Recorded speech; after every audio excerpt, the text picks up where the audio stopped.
धर्म की हानि होती प्रतीत हो रही है कि भगवान ने आश्वासन दिया है कि हम धरती पर आएंगे, तो प्रभु का अवतरण कब कब होता है। डार्विन के सिद्धांत में अगर ये नियम है कि जिन अंगों का उपयोग हम कम करते हैं वो छोटे हो जाते हैं अथवा नष्ट हो जाते हैं, और जिन अंगों का ठीक से उपयोग होता है वो विकसित होते हैं। नहीं तो कोई छोटा आदमी 3 पग में तीनों लोगों को नाप नहीं सकता। ये भी ख्याल रखने की बात है। कलयुग में कलयुग के समाप्ति पर कल की अवतार आने वाले हैं, ऐसी भविष्यवाणी आप भागवत पुराण, विष्णु पुराण, भविष्य मालिका अथवा कल्कि पुराण, अन्य पुराणों में इसका वर्णन है। कुछ संतों का मानना है कि सन 2000 से सतयुग प्रारंभ हो गया है। तो लोग प्रश्न करते हैं कि फिर ये परिस्थितियां विपरीत क्यों हैं। तो बोले कि जो सतयुग है बड़ा लंबा समय तक चलेगा, इतना छोटा है अभी कि अभी करवट ही नहीं बदला है, अभी पैदा हुआ है। रॉकेट के स्पीड से वाहन उड़ रहे हैं, घोड़े पे आके हमारे कल्कि भगवान क्या कर लेंगे। ये कल्कि अवतार एक बालक आया है, बालक खेल रहा है, फिर वो बड़ा होगा और तभी गुरुकुल में जाएगा। किधर गुरुकुल में जाएगा? आज कॉन्वेंट स्कूल के जमाने में किस गुरुकुल में कल्कि अवतार को पढ़ाने भेजेंगे, जरा ये भी बता दे कोई हमें। कल्कि को समाप्त करने वाला लीस चेतना ईश्वर की, उसको कल्कि अवतार कहा जाता है। हम कल्कि को ही भगवान मान ले रहे हैं, कल्कि भगवान हो नहीं सकता। जय जय जय जय जय शाश्वतम् आदिनाद ब्रह्म ओंकार शाश्वतम्।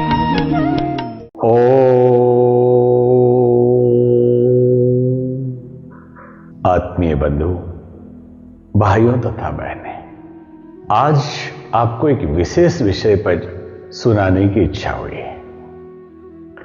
विश्व की समस्याएं वैश्विक परिप्रेक्ष्य में जब हम देखते हैं तो हर तरफ युद्ध,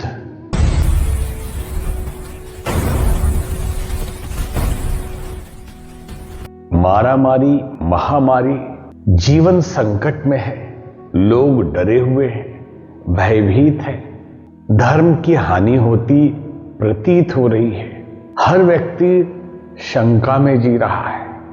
ऐसे में अगर धर्म की ओर हम रुख करते हैं तो यही विचार आता है कि भगवान ने आश्वासन दिया है कि हम धरती पर आएंगे, तो प्रभु का अवतरण कब कब होता है।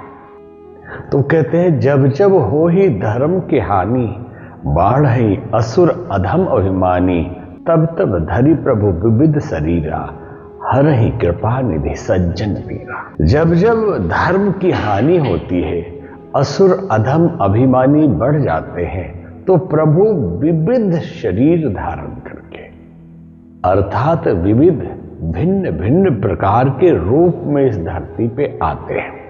और इसी को रामचरितमानस में गोस्वामी जी ने लिखा कि जब जब हुई धर्म की हानि। और गीता में भगवान कृष्ण ने क्या कहा, यदा यदा हि धर्मस्य ग्लानिर्भवति भारत अभ्युत्थानं धर्मस्य तदात्मानं सृजाम्यहम् परित्राणाय साधूनां विनाशाय च दुष्कृतां धर्म संस्थापनार्थाय संभवामि युगे युगे। अर्थ लगभग वही है। हम मानव जीवन के इतिहास को अगर इस दृष्टि से देखें कि डार्विन के विकासवाद की थियरी है, जो नियम है वो सत्य है या असत्य है मालूम नहीं। ये विश्लेषण, शोध और विचार का विषय है।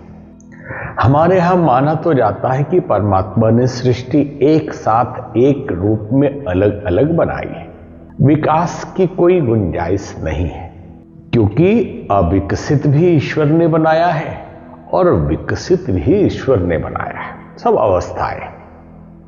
कहने के लिए कहा जा सकता है कि डार्विन के सिद्धांत में अगर ये नियम है कि जिन अंगों का उपयोग हम कम करते हैं वो छोटे हो जाते हैं अथवा नष्ट हो जाते हैं, और जिन अंगों का ठीक से उपयोग होता है वो विकसित होते हैं। तो इसलिए उन्होंने आधार बनाया इसको कि गधे से कोशिश करते करते वो खच्चड़ बन गया, खच्चर से कोशिश करते करते वो घोड़ा बन गया, और घोड़ा जब खाने के लिए मुंह ऊपर उठाता, पत्ते बहुत ऊपर होते तो गर्दन लंबी होती गई और जिराफ बन गया। जानवर से वो बनमानुस बन गया, बंदर बन गया, और बंदर से आदमी बन गया। ये कहा जाता है, मान भी सकते, केवल चिंतन के लिए विषय हम आपके सामने रख रहे हैं। लेकिन प्रश्न ये है कि जब विकसित प्रोडक्ट मार्केट में आ गया तो अभी भी अविकसित की जरूरत क्या थी? जब घोड़ा बन ही गया तो खच्चर की आवश्यकता क्या थी? वो विकसित पूर्ण रूप से नहीं हुआ, क्या कुछ जनरेशन बचे ही रह गए? जब घोड़ा से जिराफ बन ही गया तो अब घोड़ा कहां बचना चाहिए था? सारे घोड़े विकसित हो जाने चाहिए थे। और अगर बंदर से आदमी हो ही गया तो बंदर की प्रजाति समाप्त हो जानी चाहिए थी। ये एक चिंतनीय विषय है, इसमें बहुत हम नहीं उलझते हैं। आज का आधार हमारा है कि हमारे अवतार, कि जब जब विपरीत परिस्थितियां आती है और धर्म की हानि होती है, साधुता समाप्त होने लगती है, तो ईश्वर का अवतार होता है। तो हमारे भारतीय संस्कृति में पहले तो कुछ शब्दों में यह समझ लें कि धर्म की हानि का अर्थ क्या है। धर्म प्रकृति है, धर्म सृष्टि है, जो ऊर्जा पूरी सृष्टि को उत्पन्न करती है, चलाती है और धारण करती है, उसका मूल स्वरूप धर्म है। उसी को धर्म कहा जाता है। संस्कारों और संस्कृति, प्रकृति में जीना ही धर्म है, प्रकृति में जीना ही संस्कृति है।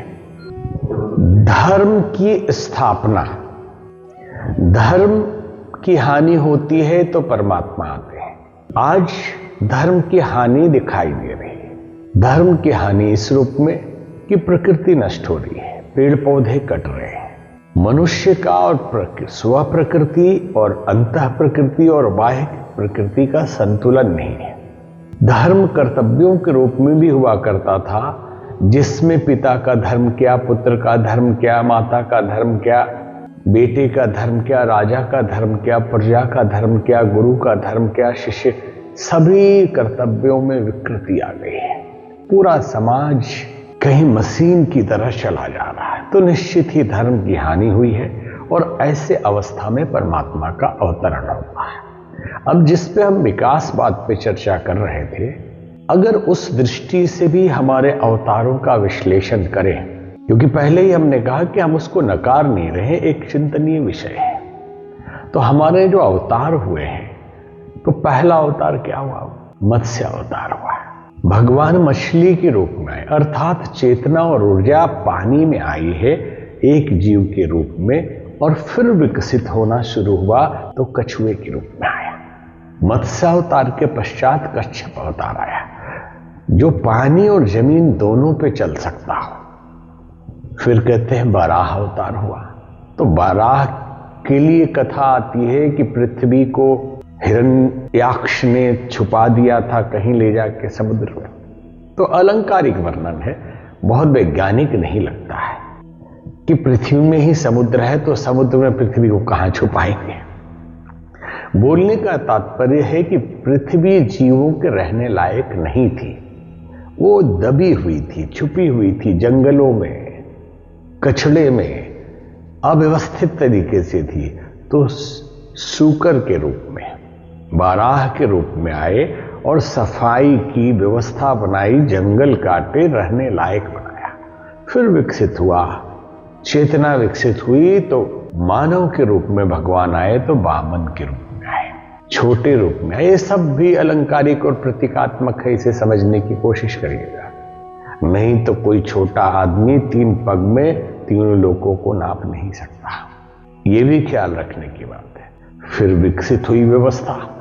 जब व्यवस्था विकसित हुई तो भगवान अब सामाजिक मर्यादा स्थापित करने के लिए राम जी के रूप में आए, और सामाजिक मर्यादाओं की स्थापना कि राजा का प्रजा के साथ व्यवहार, पुत्र का पिता के लिए व्यवहार, पुत्र का मां के लिए व्यवहार, नागरिकों में भेदभाव किए बिना समस्त नागरिक को समभाव से प्रेम करना, नीति मर्यादा, शस्त्र, शास्त्र, सामाजिक, आध्यात्मिक, कृषि, विज्ञान, सभी व्यवस्थाओं को बनाना और आसुरी शक्तियों का नाश। इस पर विस्तार से कभी चर्चा करेंगे। तो भगवान राम का अवतार हुआ।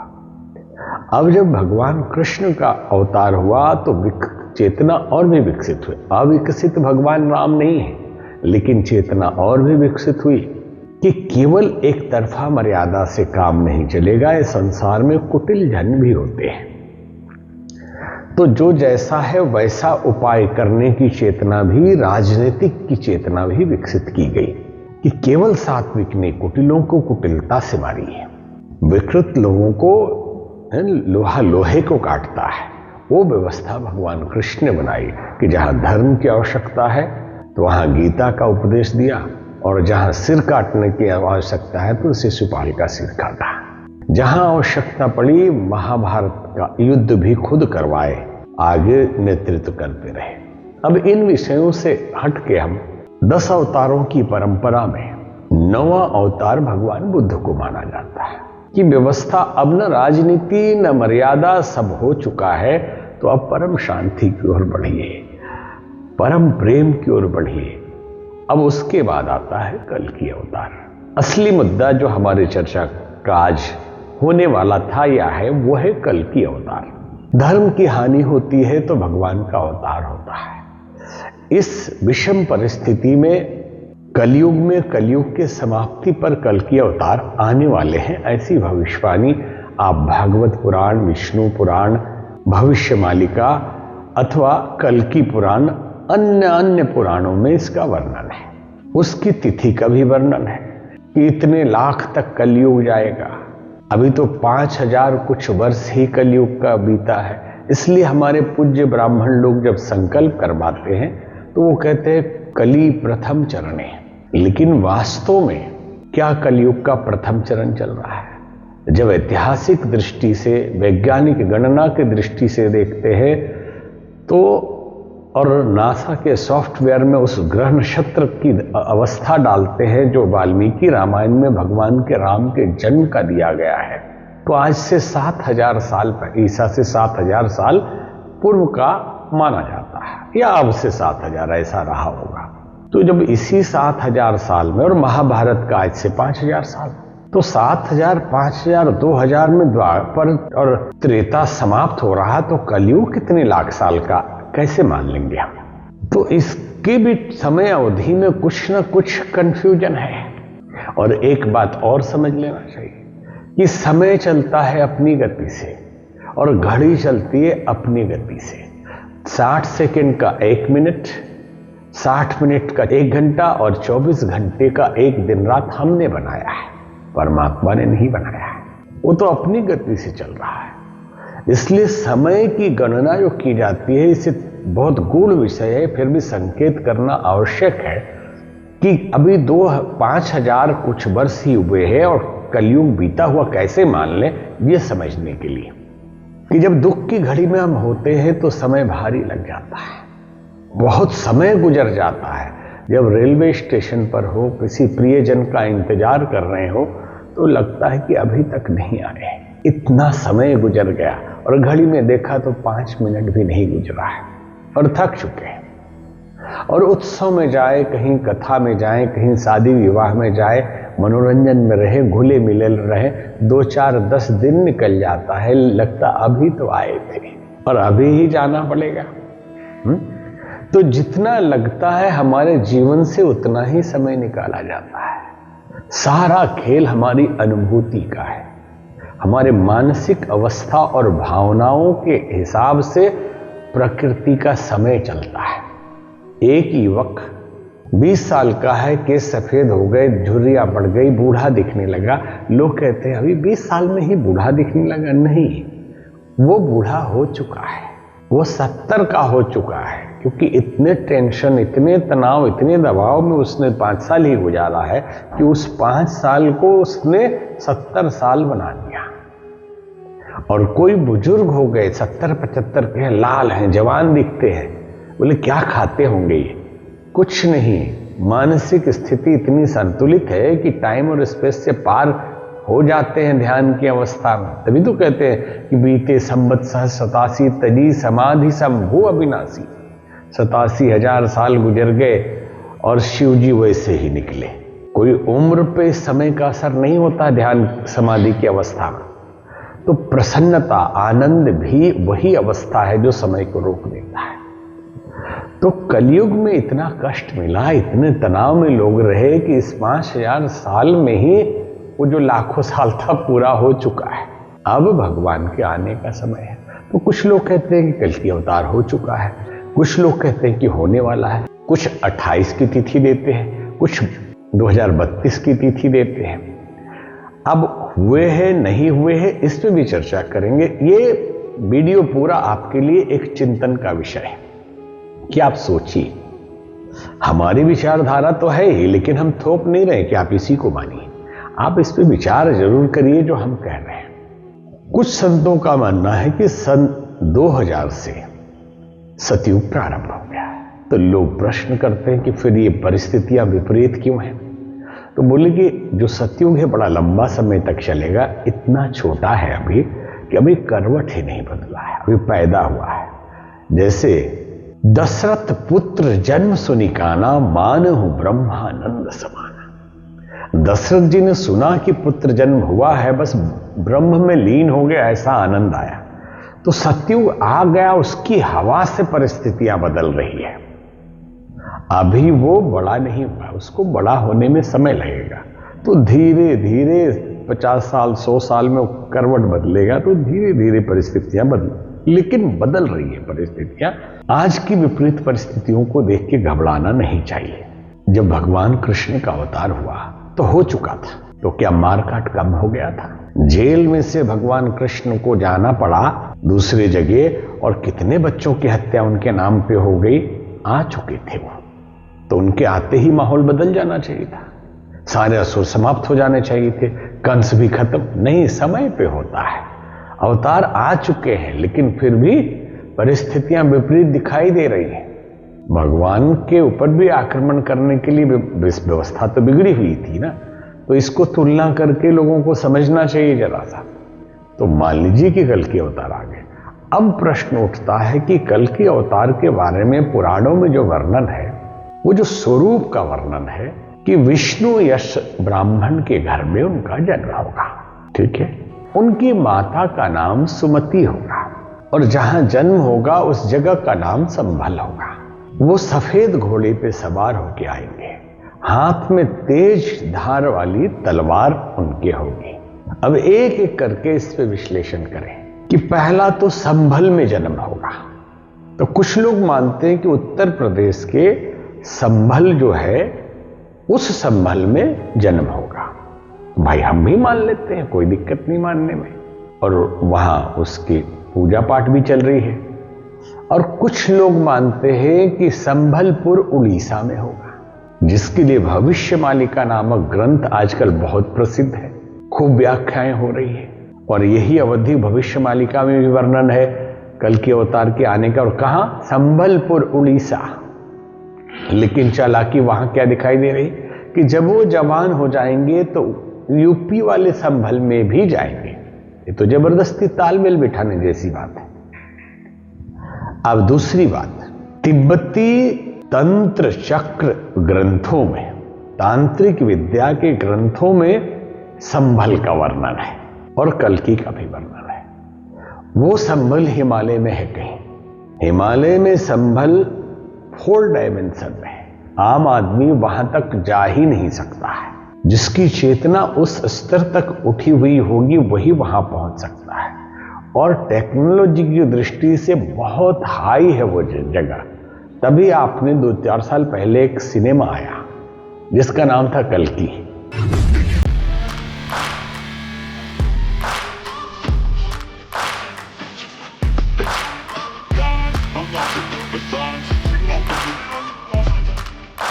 और उसमें उसी संभल का वर्णन है, यहां के न यूपी वाले का वर्णन है और न ही उड़ीसा वाले का वर्णन है। वो दिखा रहा है कि हिमालय के अंदर कोई संभाला, इंग्लिश में संभल को लिखेंगे तो LA लिखना पड़ता है।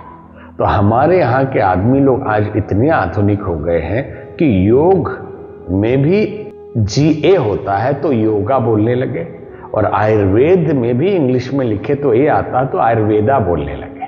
तो इस तरह से संभल को इन्होंने संभाला बोलना शुरू किया विदेशियों के कारण। और इतिहास गवाह है कि हिटलर को भी इस जगह के बारे में पता था और उसके आदमी हिमालय में बहुत शोध और खोज करवाए। इतिहास में प्रमाण है इसका। कुछ लोग मानते हैं कि ये तिब्बत में है, कुछ लोग मानते हैं कि हिमालय में है, कुछ लोग मानते हैं कहीं ये ज्ञानगंज ही तो नहीं है, कहीं ये तवांग मठ ही तो नहीं है, कहीं ये जो वर्णन किया जाता है हिमालय के उस 4 डायमेंशन के स्थान का जहां हजारों साल के ऋषि महाअवतार बाबा स्वामी सर्वेश्वरानंद जी महाराज और अन्य संत जहां निवास करते कि वही तो नहीं है संभल। तो प्रश्न ये है कि हिमालय वाला संभल, कि यूपी वाला संभल, कि उड़ीसा वाला संभल। अब आते हैं विष्णु यशा। हमारी मान्यता यह है कि अलंकारिक वर्णन है। विष्णु भगवान की ऊर्जा, परमात्मा नारायण है, नारायण की ऊर्जा से जो शक्ति उत्पन्न होगी, उनका यश जो फैलेगा वो सुमति से उत्पन्न होगी, विवेक से उत्पन्न होगी, प्रज्ञा से उत्पन्न होगी, बुद्धि से उत्पन्न होगी। कारण क्या है हमारे इस सोच का? हमारे इस सोच का कारण यह है कि आज रॉकेट के स्पीड से वाहन उड़ रहे हैं, घोड़े पे आके हमारे कल की भगवान क्या कर लेंगे? ये प्रश्न है हमारा कि घोड़ा कहां तक जाएगा। घोड़ा एक प्रतीक है हॉर्स पावर का। एक घोड़े में एक ही हॉर्स पावर होता है, और यहां तो ध्वनि की गति से भी तेज चलने वाले वाहन बन रहे हैं। दूसरी बात, जहां केमिकल वेपन चल रहे हो, जहां सूक्ष्म ध्वनि तरंगों से काली जैसे हथियार हैं कि एक जगह वाइब्रेशन पैदा करे और हजारों किलोमीटर दूर के वस्तु, भवन और लोगों को नष्ट किया जा सके, वहां तलवार क्या करेगा? ये केवल विचारणीय प्रश्न है, ये प्रतीक है। तो ये अवतार किस रूप में होना चाहिए? और कहा यह गया है कि 7 चिरंजीवी भगवान परशुराम, हनुमान जी, कृपाचार्य, अश्वत्थामा आदि सब इंतजार में है कि भगवान कल की आएंगे, ये लोग उनका सहयोग करेंगे। परशुराम जी आध्यात्मिक ज्ञान देंगे, कृपाचार्य जी राजनीतिक ज्ञान देंगे, हनुमान जी और भी सहयोग करेंगे। सब भूमिका बनी हुई। तो क्या हमको आपको दिखाई देंगे कि कल की अवतार एक बालक आया है, बालक खेल रहा है, फिर वो बड़ा होगा और तभी गुरुकुल में जाएगा? किधर गुरुकुल में जाएगा? आज कॉन्वेंट स्कूल के जमाने में किस गुरुकुल में कल के अवतार को पढ़ाने भेजेंगे? जरा ये भी बता दे कोई हमें। यहां पढ़ाएंगे कि अमेरिका भेजेंगे? किसी गरीब के घर में वो पैदा होंगे या किसी अमीर के घर में पैदा होंगे? एक घटना अलंकारिक हम आपको सुनाते हैं कि एक दिन असुर ने परमात्मा से कहा कि हे प्रभु, जब जब मैं रावण और कंस बन के गया, आपने राम और कृष्ण बन के मेरा संहार कर दिया, लेकिन अब मैं ऐसा नहीं करने वाला। तो बोले क्या करने वाले हो? हर मनुष्य के मस्तिष्क में दुष्विचार के रूप में, संकीर्णता के रूप में, स्वार्थ के रूप में, कलह के रूप में मैं समा जाऊंगा। प्राणी मात्र कलयुगी वातावरण से त्रस्त होगा। हर आदमी ऊपर से देखने में मनुष्य होगा लेकिन भीतर असुर होगा। और सृष्टि से आपको बड़ा प्रेम है, आप सृष्टि समाप्त कर नहीं सकते, और जब तक सृष्टि समाप्त नहीं करेंगे मेरी मृत्यु होगी नहीं। भगवान मुस्कुराए और उन्होंने कहा, मूर्ख, मैंने ही तुझे भी बनाया है, पूरी सृष्टि मैंने ही बनाई है, गुण दोष से इसका निर्माण मैंने किया है, तो संतुलन भी मैं ही बनाता हूं। तो परमात्मा ने हंसकर कहा कि मैं भी कलयुग में जो अवतार लूंगा सूक्ष्म होगा, प्रतीकात्मक होगा, शक्ति के रूप में होगा, ऊर्जा के रूप में होगा, ज्ञान के रूप में होगा, प्रज्ञा और विवेक के रूप में होगा। एक संत के मुख से निकलूंगा, दूसरे व्यक्ति के अंदर सद्विचार के रूप में प्रवेश करूंगा, भीतर ही भीतर देवासुर संग्राम शुरू हो जाएगा, अंदर ही अंदर मैं तुझे मार दूंगा, वो आदमी देवता हो जाएगा। पर एक नहीं, अनेक अनंत संतों के मुख से निकल के पूरे विश्व में विचारधारा फैलेगी और मेरा स्वरूप किसी को समझ में नहीं आएगा मैं कहां हूं। सूक्ष्म रूप से मैं व्याप्त रहूंगा और मेरी गति बहुत तेज होगी। तो ये प्रतीक है। और कल्कि के कई लोग कहते हैं कल का युग, कलपुर्जा का युग, ऐसा भी मान लेते हैं लोग। लेकिन कल्कि का मतलब क्या है? और कल्कि अवतार, कल्कि उस टाइम अवधि को कहा गया जब राजा परीक्षित के समय पे कल्कि आया। तो कल्कि कोई अच्छा चीज नहीं है कि कल्कि अवतार बहुत अच्छा मान लें। कल्कि को समाप्त करने वाला लीस चेतना ईश्वर की, उसको कल्कि अवतार कहा जाता है। हम कल्कि को ही भगवान मान ले रहे हैं। कल्कि भगवान हो नहीं सकता। कल्कि को नष्ट करने वाला भगवान होगा कि वो सोने में रहेगा, वो स्त्री में रहेगा, वो सुरापान में रहेगा, वो जुआ में रहेगा। कौन रहेगा? कल्कि रहेगा। तो कल्कि भगवान कैसे हो जाए? कल्कि को समाप्त करने वाली शक्ति रूपी परमात्मा जब आएंगे तो उसको कल्कि अवतार कहा जाएगा। कलयुग में आने वाली चेतना जो कलयुग के विकृतियों को समाप्त करती है और कली को मारती है, राम कथा कलि बिटप कुठारी। वर्णन किया रामचरितमानस में कि राम कथा जो है कलयुग रूपी, कलयुग अच्छा चीज नहीं है, कलयुग रूपी जो बट का वृक्ष है उसको काटने के लिए राम कथा है। तो कल्कि भगवान नहीं, भगवान जो कलयुग में आए तो अब ये जो सातों चिरंजीवी है कैसे उनको मदद करेंगे? हमको आपको दिखाई देने वाले नहीं दिखाई देने वाले। कल्कि अवतार हो चुका है, चेतना आ चुकी है, अपने काम में लगी है। वो आदमी नहीं जिसको गुरुकुल में पढ़ा के कोई सिखाएगा। परशुराम जी आध्यात्मिक चेतना का उस कल्कि ईश्वरीय चेतना के साथ पूरे ब्रह्मांड में फैलाने में लगे हुए हैं। हनुमान जी उनके भक्ति और उस तरंग को फैलाने में लगे हुए हैं। कृपाचार्य जी राजनीति का छद्म छुड़ाने के लिए पूरे विश्व के बिगड़ेल राजनेताओं का दिमाग खराब करके उन्हीं को चूर चूर करने में लगे हुए हैं और भारत को परम शक्ति बनाने में लगे हुए हैं। कल्कि अवतार का खेल चल रहा है। अलग से अगर आप सोचेंगे कि वो आएंगे, टाइम ये होगा, ये मुहूर्त है, वो मुहूर्त अलग दृष्टि से बताई गई है कि ऐसा आषाढ़ नक्षत्र होगा, ये वाला ग्रह होगा, वो नक्षत्र, वो हो चुका है। अब इतना ही समझ लें कि अब युग बदल रहा है, बदलना जरूर है। अब वो भी बदल जाए कि जिनको गरूर है। जब तुमको पतक देंगे चिता पर मड़ोड़ कर और साथ ही भी चल देंगे सब जलता ही छोड़कर। मरने के बाद मंत्री ना तो दूत बनेगा या तो किसी खंडर का भूत बनेगा। सावधान हो जाइए। अगर ईश्वरीय चेतना कल्कि अवतार के सहभागी बनना चाहते हैं तो अपनी पात्रता विकसित करिए, पवित्रता अपने अंदर लाइए, अपने चिंतन को श्रेष्ठ बनाइए। चिंतन श्रेष्ठ होगा तो व्यवहार और आचरण श्रेष्ठ होगा। पात्रता हमारी जैसी होगी, पवित्र होगी, तो हम देवताओं के यंत्र बन के इस कलयुग के समाप्त करने वाले कल्कि अवतार के सहभागी बन पाएंगे। हजारों दिव्य आत्माएं आई हैं उस कार्य के लिए, 7 चिरंजीवियों के अलावा। हो सकता आप भी उसमें एक हो। और अगर कुपात्र हैं, ईर्ष्या द्वेष घृणा ऐसे कलह भरे हुए हैं, तो आसुरी शक्ति आपके साथ खेल खेलेंगी। तो एक संकेत था अवतारी चेतना और कलयुग पर बहुत सारे भ्रम जो फैले हुए हैं उसको दूर करने की कोशिश थी।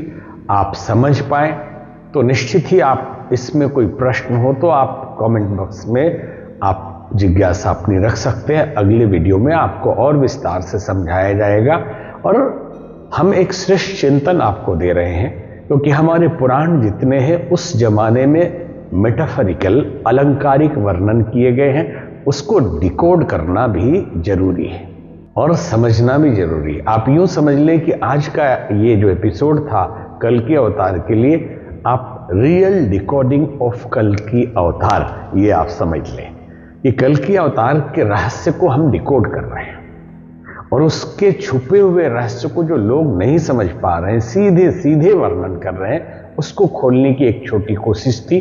तो आप लाइक करें, सब्सक्राइब करें और कमेंट जरूर करें। अच्छा लगा तो भी, बुरा लगा तो भी, क्योंकि हम संत हैं, हमें बुरा नहीं लगने वाला। आप अपने विचार अवश्य दें। ओम शांति।